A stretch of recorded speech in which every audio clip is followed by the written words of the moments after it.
Yuba-Sutter.live's local government live streams are presented by Plumas Lake Self Storage in Plumas Lake, where lifelong local residents are helping other residents keep things safe, providing indoor storage units, outdoor RV and vehicle parking, moving supplies, and Penske truck rentals. Details at plumaslakeselfstorage.com.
States of America, and to the republic for which it stands, one nation, under God, indivisible, with liberty and justice for all.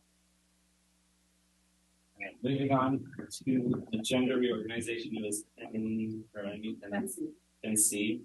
Will be taken separately on the consent agenda. Were there any other requests for gender reorganization? Just sorry, I'm so sorry.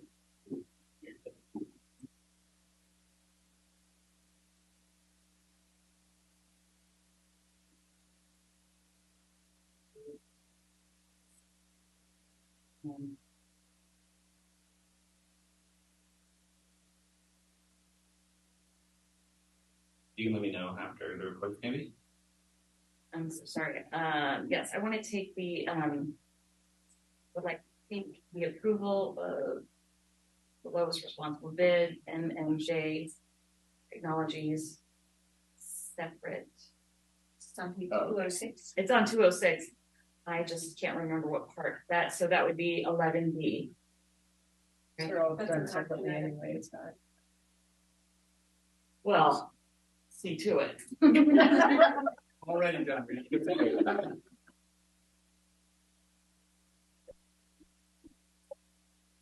Make it. All right, so noted. Moving on to the Williams quarterly reports and information. Yes, so Assistant Superintendent Guzman will report on that. During the period of April, May, and June 2023, there have been no complaints for Williams uniform complaints. Thank you. Any questions? Moving forward to the community schools grant. Thank you. In front of you, I provided 2 documents on community schools. There has been funding by the Department of Education for districts to plan for them, and then once their planning grant has been completed, then if they so choose to apply for a grant to fund community schools. The board has asked about this community school grant, so I wanted to provide information to you about what community schools are. And again, districts will design the community school based upon the needs of the community and the district. Right now, there is not a projected funding cycle at this point in time. But what I wanted to do is just prepare the board for information regarding and be able to answer any questions about community schools. And so if funding were to become available, I would bring forward back to the board to request direction from the board as to something that it might be something that we would want to pursue in terms of the planning grant. And then after the planning grant, if we were successful in getting that, actually applying for co-funding. Again, community schools can look differently, and they do look differently in every district based upon the community needs. I do know that the First Five Commission, in conjunction with the Sutter County Superintendent of Schools, had applied for a community school grant and are in the process of that planning process of what is it that we would want to have in our community regarding a community school. So they've started that process. I know Wheatland High School has one, and again, theirs looks very different than a school district that is in the Bay Area that I just was reading about. So wanting to provide information in this cycle, there is a funding cycle. I will be bringing it back to the board for consideration as to whether or not the board would like us to pursue a planning grant. And then also in terms of doing some needs assessment of community partners and who those community partners would be, where this would be located. So, yes. Yeah, can you, do you have any particulars? Do you have any kind of an example, like at Wheatland that has a community school? What does that, just to show? Well, for example, some school district that I was just reading about in a more urban area, their community school has a partnership that has mental health services on their campus. They have medical services on their campus. So they have a lot of those types of services. Wheatlands, I believe, is a mental health focus where they've partnered and are receiving actual clinicians who are, I believe, participated with the Yuba County Office of Ed. So again, depending on the type of school you have and the needs of the community, urban school districts tend to be have a lot of community partners, and the resources on the campus are more extensive. And so if you look on the fact sheet, you'll see in terms of the different types of community schools that are out there. And again, they can go from very narrow in terms of more of an academic focus to those that are more broad in terms of the partnerships with community agencies to bring services actually onto your campuses, so families are not having to go out to those services. So, but again, there's just a variety out there. So, I mean, I can gather information, but for us, if we were going to pursue any type of planning grant, I would want to make sure we have a needs assessment in terms of what do our families and students need in terms of resources that it would be the community school. So rather than just this is how so-and-so did it, that we're going to replicate that, we really would need to look at what types of resources our families aren't able to access. And it would be one specific or a couple of specific school sites, not all of the school sites. You would identify specific locations for those schools to be. Okay, thank you. Would the grant just offset some of the costs? Is that what the Right, and so that also is why the partnership, and so there's a portion that is assists with the funding, and then there's parts where the community partnership, how do they play a role in this? And it's two parts, the planning grant is the first part. Some districts are choosing to skip that, which they're not really supposed to. They're fudging the numbers a little bit on some of their applications. Obviously, I would advocate not to skip that. I think that's agreed upon. To not skip the planning grant, which is then followed upon by the implementation grant. Correct. And you're right, some districts jump right to the implementation grant, which they've been funded.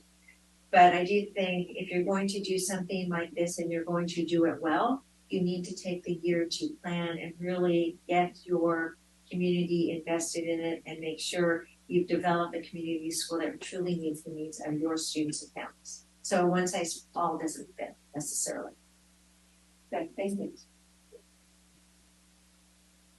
So, this being a new concept for me, a couple of questions I didn't see covered in the presentation. And that is with regards to inviting other members, institutions, public institutions within the school community.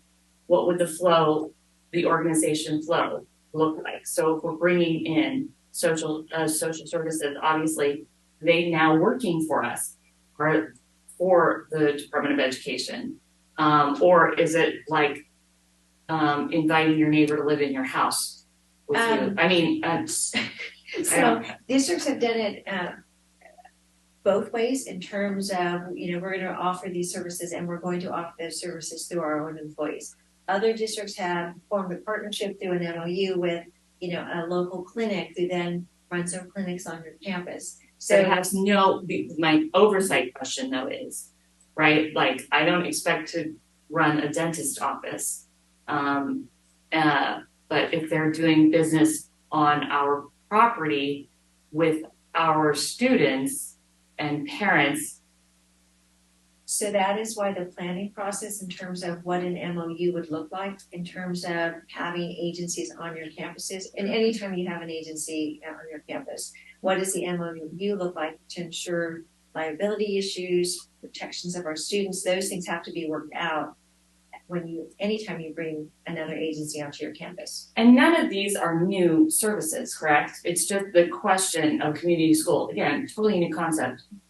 So pardon me while I try to get my arms around it. It's just their location changes so that it's a one-stop Walmart shop kind of for where you can now it's not just going to school for education. Right. So what it is, what the intent is to remove barriers that impact your students' learning, and that and again, it can vary depending on the needs of your students in your community.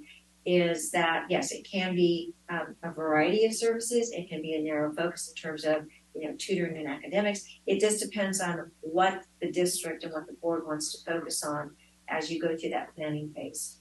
But none of these would be or are new, like brand new. It's just the location changes. Well, I hear what you say. So in terms of the services that are going to be would be made available. They're available now. Well, depending on what those services are, many of the services in terms of mental health services, medical, dental, those types of services are available in our community. Yeah. Okay. Is access in terms of how families get there, in terms of, is that one of the barriers is why they can't access those types of services? But yes, are there services available in our community? Yes. Could I say that all of the services are available? Because I don't know could there be something out there that I just am not aware of? Yeah.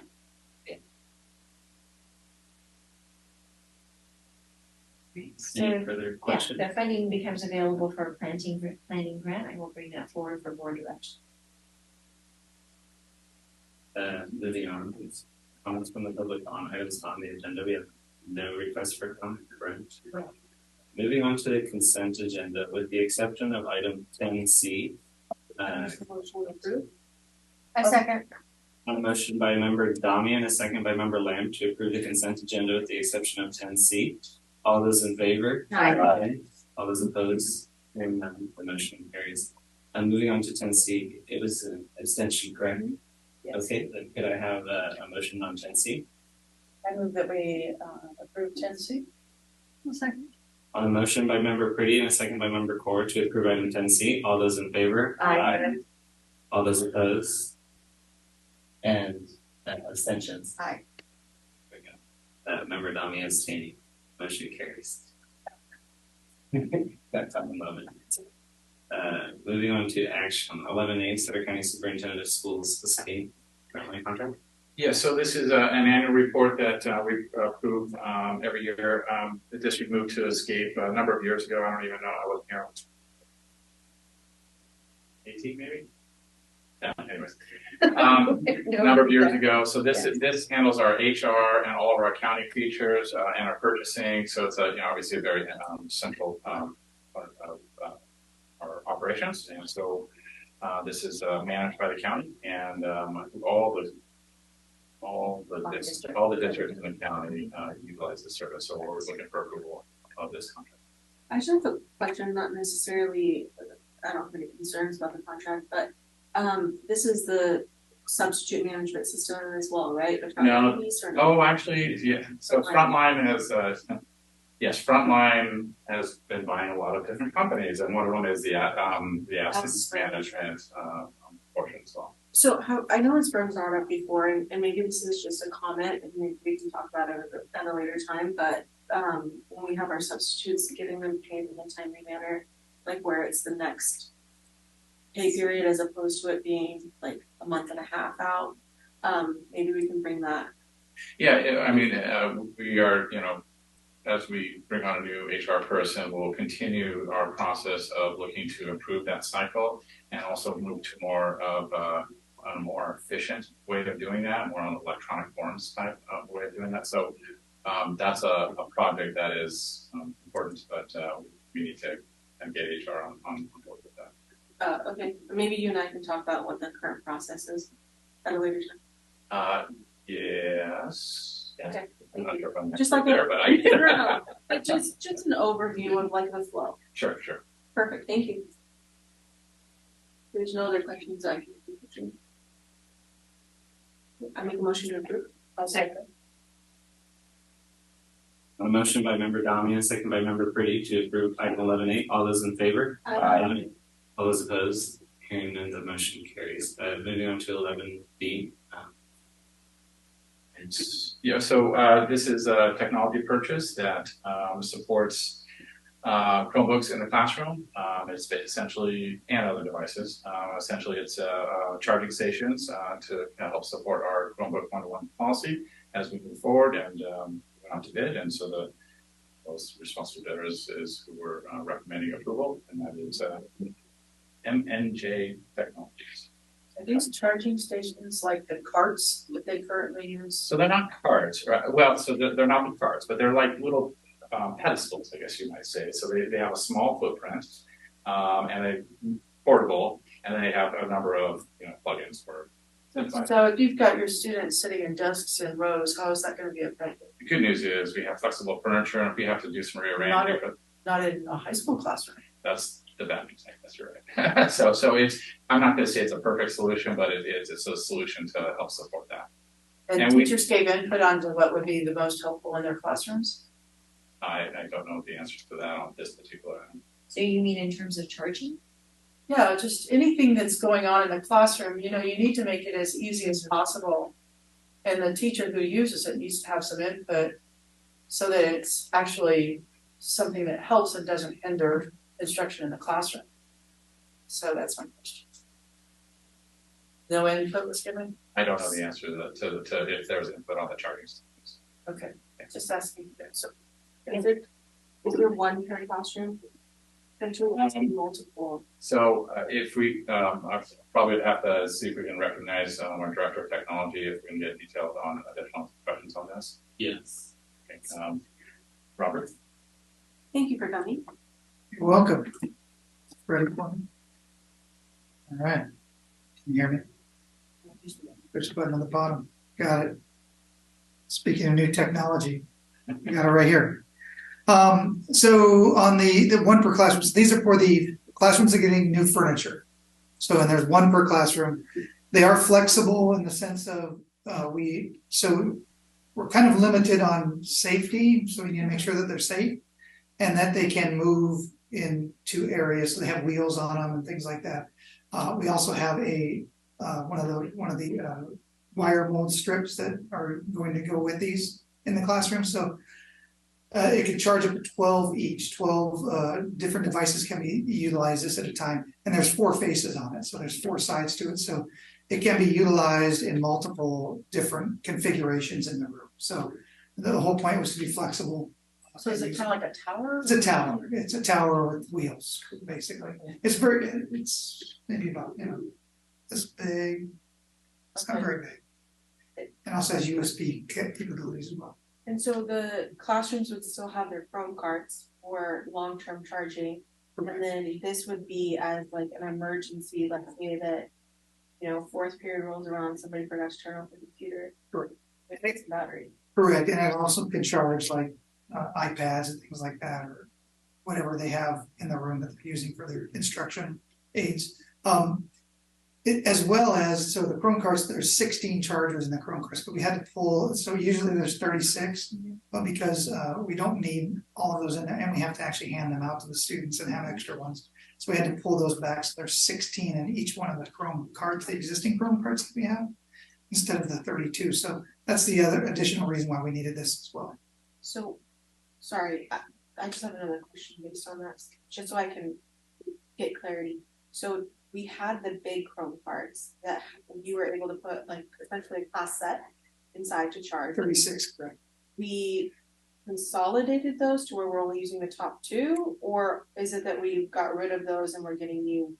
No, we still have the Chrome carts. Okay. There's one per classroom, and there's 16. So you're right, it's only using the top portion for the charging. That's correct.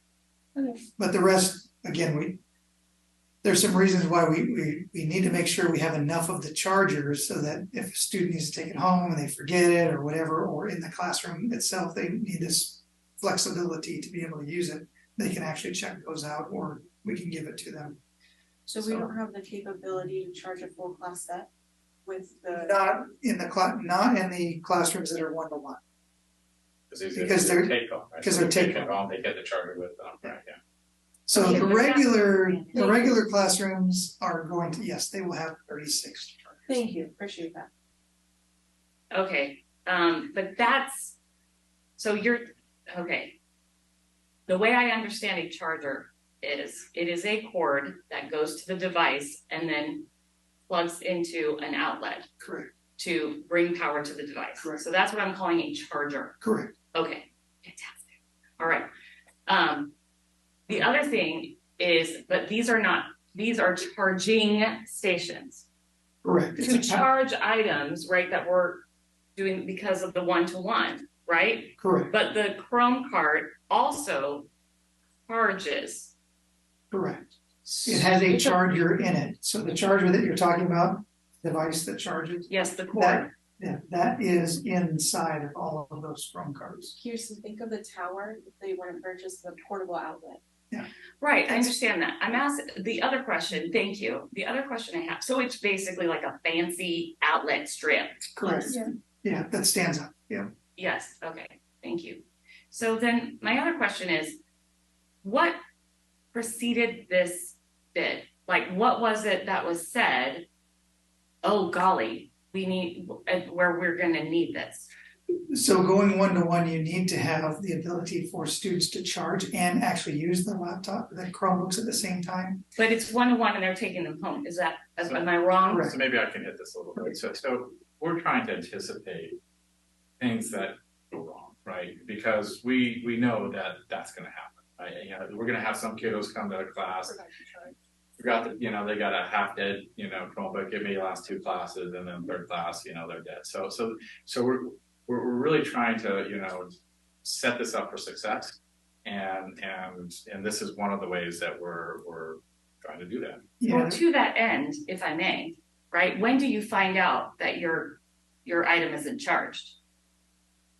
Me as a teacher, I think like everybody, right, when they do the whole, I open it up, Correct. and right, but if this is a charging station, right, then to Shelley's point, like it's not at my desk, right, and I'm like, oh, Mr. Bentley, I've got it, it's dead, and then I've got to either physically go or wheel my Meteor furniture over there so that I can be with the class because I forgot to charge my thing at home. Yeah. Am I still tracking?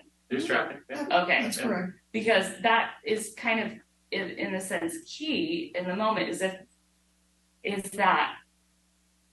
then I don't know that this is the most optimal thing, because that's probably going to be the case, is that once it's time to use the Chromebook in the classroom, how many fourth graders are going to walk into the classroom and be like, Dr. Bentley, I'm so sorry, but I just realized last night I totally forgot to charge, and I'm here with my friends, but I'm totally thinking that in 3 hours I'm gonna need this Chromebook and it's dead. So let's put it in the portal. So where am I wrong? Please show me. Well, I mean, you know, we're trying to mitigate potential problems. And I can't tell you that this is the end all be all solution, but it's a mitigating factor to help less disruptions in the classroom. Because if I got 3 kiddos that don't have their Chromebook, and now we also have issues. So, but all 3 of them can be on the can use their Chromebook while it's on the charging tower. yes, At the same time. Correct. yes. And if I have half of my class. Now we got it wrong. Yeah, absolutely. I mean, 12 of them. yeah. I mean, but that's But there's realistic. but that's not realistic in other districts that have done this. So I mean, this is a new year for us. So we're going to have to, if there's a better solution out there, we'll look at that as well. But this is a solution that we're looking at for this year. I know the concept is very different, but like for my phone, I have a power bank, a wireless power bank. I mean, I know it's different when it comes to Macs or PCs and stuff, but is that they're very expensive? So that's what I was going to point out. So that there was other solutions. Those power banks are one of the solutions. The problem is those also typically have to be checked out, or you could do a classroom set. Yeah. Theft. They're range around $2,000 a classroom, and they do work. It's a possibility, and it's something we can look at as well. There's other options we can. 355 at least. Yeah, 350. And what's the delivery timetable from writing the check to receiving and installing them? Yeah, they told us it's 3 weeks, I think, or something like that. So it won't be here for start of school. Absolutely, that's correct. It'll be right after start of school. Put it in right now. So be in my bonnet, because I feel like every time we do something technology oriented, like we voted on the one-to-one Chromebooks, and then the next meeting we're voting on cases, and then the next meeting we're voting on new charging stations. So it makes me feel like I'm a la carting all the new programs. Like I'm buying a car and they're like, oh, but the tires aren't included. And I understand what we're trying to do is anticipate the needs. And I totally appreciate that. But I don't want to be a poor steward of our funds by buying something we think is going to be a solution, but without the proper buy-in, we miss the mark. Yeah. And I guess I do come from old school, where if you, like back in the day where you forgot your lunch and hunger was a great reminder, but I understand, well, like we got to teach, and if like the Chromebook is essential to the education of the day, I don't know that this, it doesn't sound like this is the optimal solution, or that we even know what the optimal solution is, because we haven't received the feedback of the ones who are actually going to be using it. I don't know that it's the optimal solution 100%. The original, there's 2 different towers here. So there was another tower that we were pushing, which was actually a battery powered one, which doesn't have the cables, which is easier to move along with the furnitures as well. And then the battery banks was another one. So it was just a cost effective approach. What we could do, instead of having plug strips from Home Depot coming in the rooms, which are not the optimal solution, which is the other option, and other districts do use those as well. So this seemed like the more logical one that would be level with the tables, so that you could put it in the middle of a pod of tables, and you could have 10 or 12. I mean, I was in room 5 at one of the schools, Barry, and there's literally like 10 desks there in a row. You could put this in the middle and charge all 10 students at once. So is it the optimal solution for every situation? No. But is it better than not having any portable solutions for the schools and for the students right now? I think yes. We can continue to pilot these other ones, the power banks, even these the other types of battery powered ones, or other things that we can put in the classroom. But to start the school year in this, movability of this is, I think, key for the movability of the furniture. So that mobility piece kind of brings us into that 21st century classroom, I think, that we're looking for. Are there any other accessories to this one-to-one Chromebook that we're gonna be seeing in the subsequent weeks? So let me answer that. Thank you for reminding me that you asked that question. I'm sorry that I did not answer that directly, but I'll answer it directly now. So the reason why there were multiple different things coming in is because there's multiple different vendors for different products that come in, and they all come from, we have to put it out to bid to get the right price, and also to find who can deliver them at the correct time. So we did a lot of research on these, what we call the nut cases, which is you're referring to, and we got them customized so that we could have the official logo of every one of the schools on there. So the students had that school pride as well as the ability to have something that actually worked. So I actually put these through the test. I had a number of models that we had, and I was throwing them around the office and stepping on them and dropping them with, other older Chromebooks that I'm not new ones to see what the damage was and what the damage was to the back to the actual devices, so that to the cases, to see what would work best in these situations that are actually durable. Because if you've ever seen folks throw stuff around, but they usually don't. So that had to come separately, and so that's one of the reasons why. Which I totally understand timing. It's just when we're asked to bid on a project, right? Like, would love to know the whole scope, even if we don't have those details, but this would need to, in forthcoming, right? Because this isn't the only thing. There was also the smart boards, and then we had to update all of the teachers. That was in the next one. That was like, but the reason we had to update the teachers' computers and everything was because we were having new, and this was part of. So this is that a la carte. Yeah. So teachers, sorry, real quick, but the teachers, the annual refresh rate of all of our technology is our standard, and that's what we run off of. So that's not associated at all with this project. BenQ board, you could say maybe they were associated with it, but really what the thought was if we're giving teachers and students new desks, we should give them new technology all the way across the board. So we were already going to do a refresh on the interactive flat panels. We were going to go school by school. It was a decision that was made on how we want to roll it out, and the decision was made to go with the new technology, the new classrooms, to push it into there, to make that so that the students and teachers had that 21st century classroom. So I understand where you're coming from, but again, those refresh rates are not part of an overall, we're going to put a 21st century classroom in, and this is what we're going to do, and we're going to throw a bunch of pieces into it. It was a refresh rate that we had. So the cases were part of the Chromebooks, and I understand that, but on the one-to-one, again, it just took a minute to get that to bid and get the information out.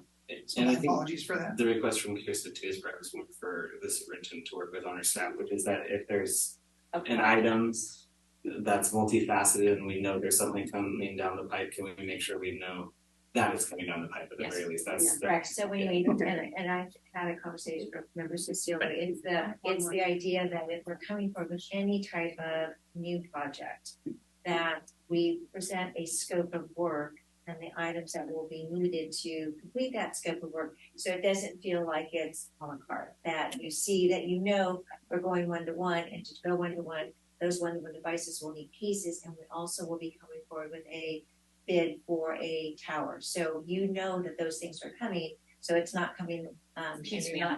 Yeah. Yeah. Just a quick question. You had brought up the different options that you guys are looking into, like the battery operated, which I assume that you would be charging the tower to then be able to use, with the rest Correct. of the students. Is that off the top of your head, if was that significantly more? Yes, it was about $700, I think. So it was $500 more than these. So but they don't offer them. So what happened was they had it. We were ordering it. We're going to order it.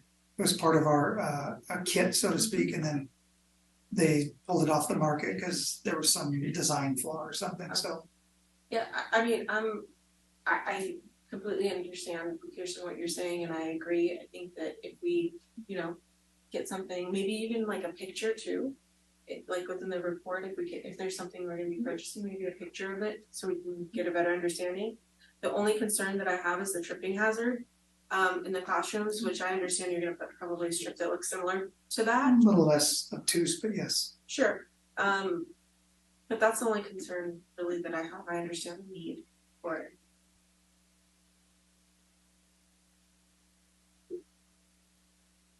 Any further questions?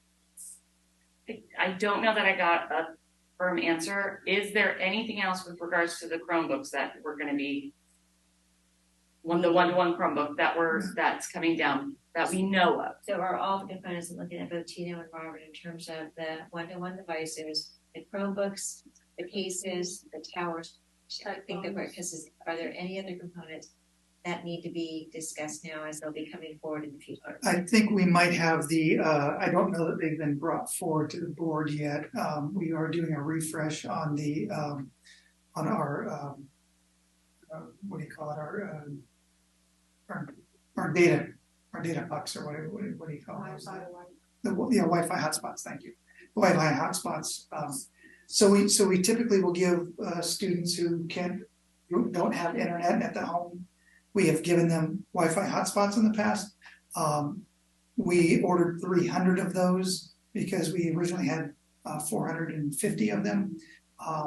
We're not using all 450 anymore. A lot of this was during COVID, but we do provide that for students that can't afford their internet at home. So we're thinking about 300 is correct. And then the other thing that we did, which was built into that to offer that, was all the Chromebooks that we purchased have a eSIM on it, so we can turn that eSIM on for a student that might have that Chromebook and needs to be able to get on the internet on the Chromebook. So eSIM is a built-in hotspot. Yeah, electronic SIM card. So We currently check those out, not eSIMs, but Wi-Fi. Correct. Currently We check them out. We have them because of COVID we have families who don't have access to internet, so it's something we've had since COVID times. And I think as you move forward with the stations, it should be where there's a practice that we use less of them because kids are coming. It's ideal sometimes, right? But my kids, for example, when they come home, I'm like, hey, plug in your Chromebook. And a benefit of a Chromebook as opposed to like what I have here, this thing will die in like 2 hours. And Chromebooks, the updated Chromebooks have a longer battery life. You have overall better battery life in general in Chromebooks because they don't have a hard drive. They have these full batteries from it. So eventually you want to have actually less kids in your classroom using those charging stations. You want to actually have the expectations, your classroom expectations that they're actually coming charged to the classroom. Thank you. thank you. There's no further discussion on the matter. I have a motion on 11B. I make the motion we approve. I second the motion. A motion by member Adami and second by member Pulte to approve 11B. All those in favor? Aye. All those opposed? Nay. The motion carries. Moving on to 11C, vendor pricing. Any questions? There's not a lot to this necessarily. It's obviously food service purchases a lot of food. These are commodity pricing, so discounted government pricing on these vendors, and so we expect to spend at least $250,000 at these particular vendors. And we still get reimbursed for the free. Yes, this is part of the whole National School Lunch Program, and the commodity pricing is a kind of discounted program to support that the National School Lunch Program in the state of California. But we still qualify for reimbursement. We do. Perfect. Okay. If there's no questions, I can motion to approve. Second. On a motion by member Dami and a second by member Lamb to approve 11C. All those in favor? Aye. All those opposed? Hearing. Moving on to 11D, authorization of signatures. Is that me? Yeah. Okay. Yeah, so this is, sorry. I'll take a stab at it. We did it in December, but we have Tino now, and thank you. And changing administrative staff. The trustees are the same. Pretty typical. It was on the form. I think you all read and signed. Hopefully, any questions? Said yes. You did very well. We're adding assistant superintendent who's been so he can his mom for our site. Make a motion to approve. Second. Motion by member Dami, second by member Cecile to approve. All those in favor? Aye. All those opposed? Hearing none, the motion carries. Committee reports, any committee, or there are no committee meetings, were there any charter? Yeah. Share and our charter liaisons? I didn't know you. I did. I missed the LPAC one, but they did have a meeting last Wednesday, I believe. They are, I believe, finished with their building now. They built a new TK building, and it's ready to go. They are. Their furniture is laid, but they were able to work with the company that they were using to where they're sending out furniture that they have. So that way for back to school night, the families can go into the classrooms and it looks like a classroom, teachers can teach in that. And then when their ordered furniture comes in, they will swap it out. They do have they no longer have a superintendent. They created a code director position, or added that onto the caseload of two of their previous administrators. So the new point of contacts are Chrissy, Jolly, and Obi Left. And it was, yeah, really nice. That's it. Thank you. That's it. Written communications from the public, we have none. Comments from employee representatives, we have Ms. Lucas here.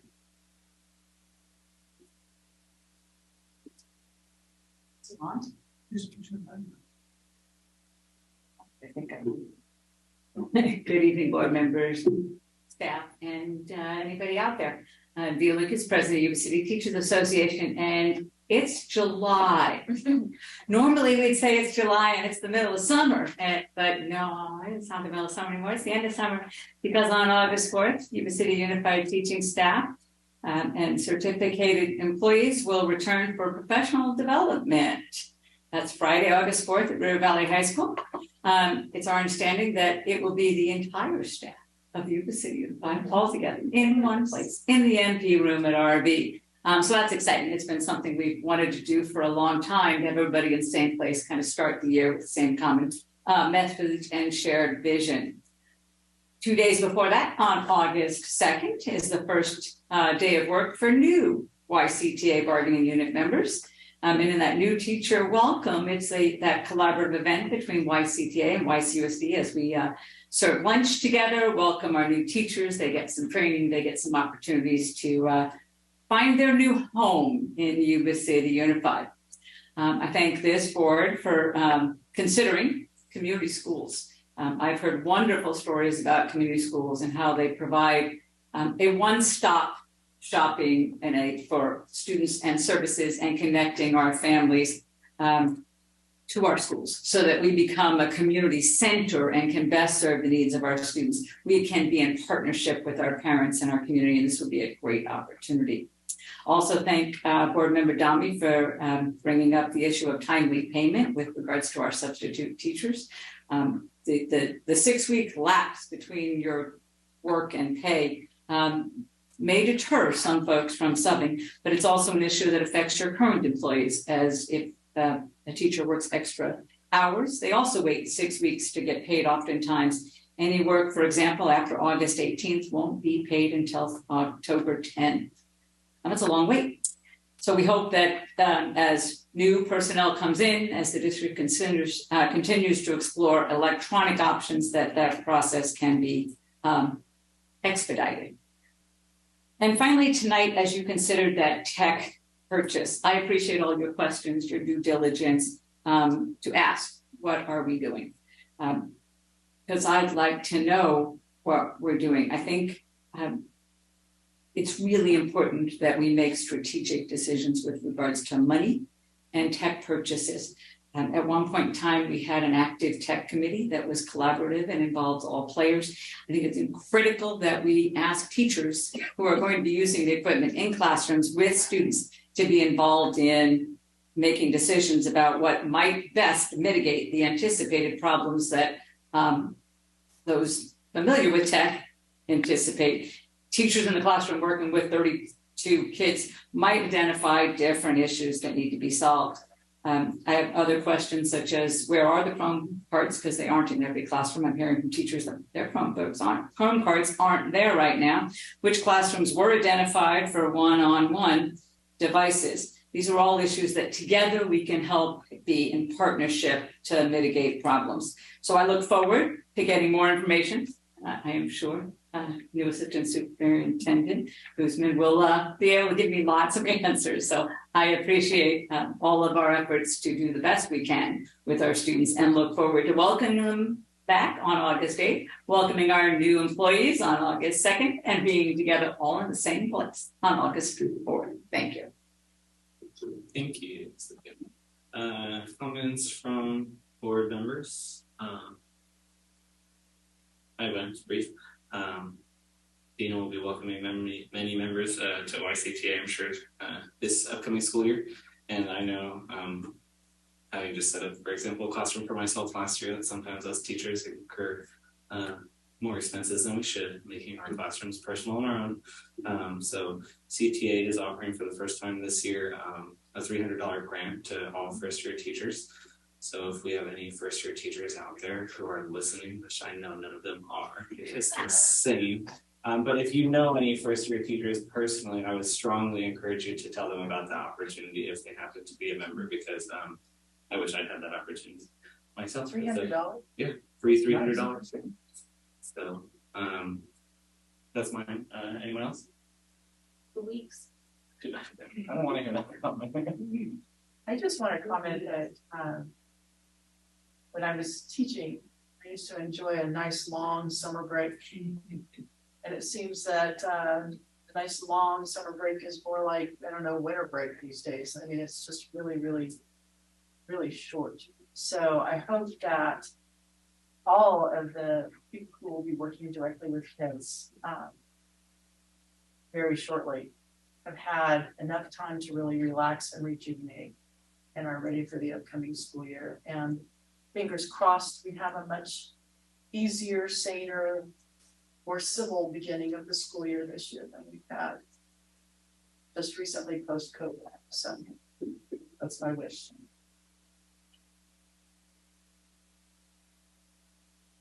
Any other comments? Comments from the superintendent. Yes, so Gina, you said that the first day of school is August 8th. I think it's August 9th. Yeah. Okay. You're wrong. August 8th is the date my granddaughter is due. I guess I was gonna use that one. You scared me, so I'm like, I know. It's Wednesday. She can't wait so hard. Like So there's a couple things, and Nina did cover them, and would like to invite the board to all of these events. On August 2nd, we are having our first Yuba-Sutter Unified Resource Fair at the Gap, the Gaucher Aquatic Park.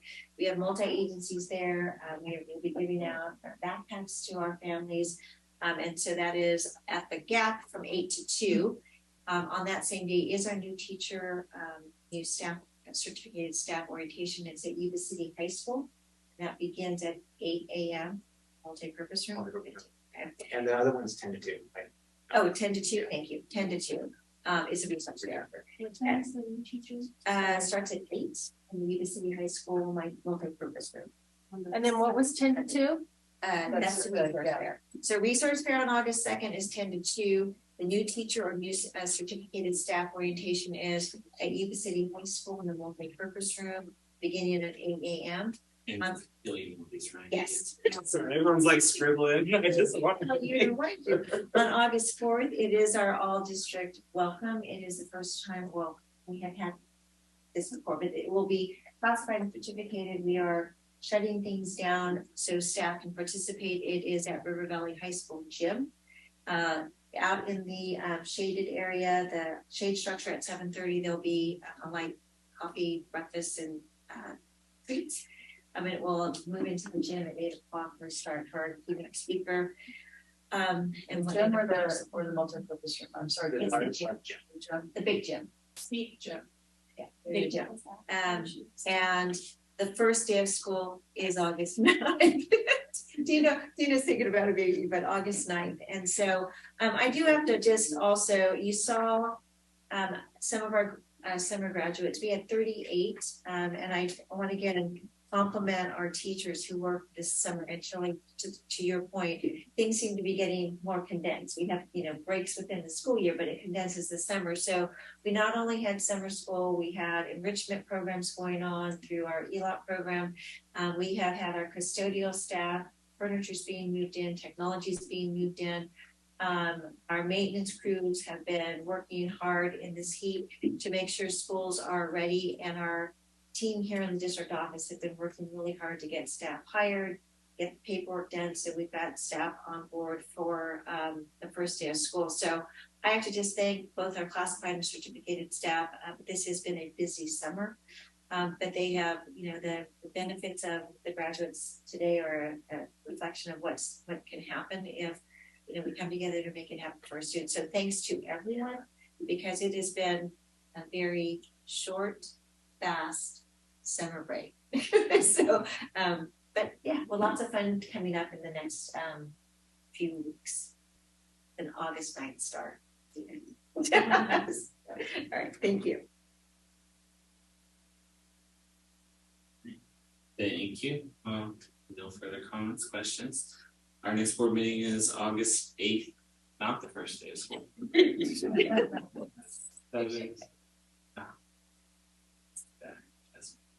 Sorry.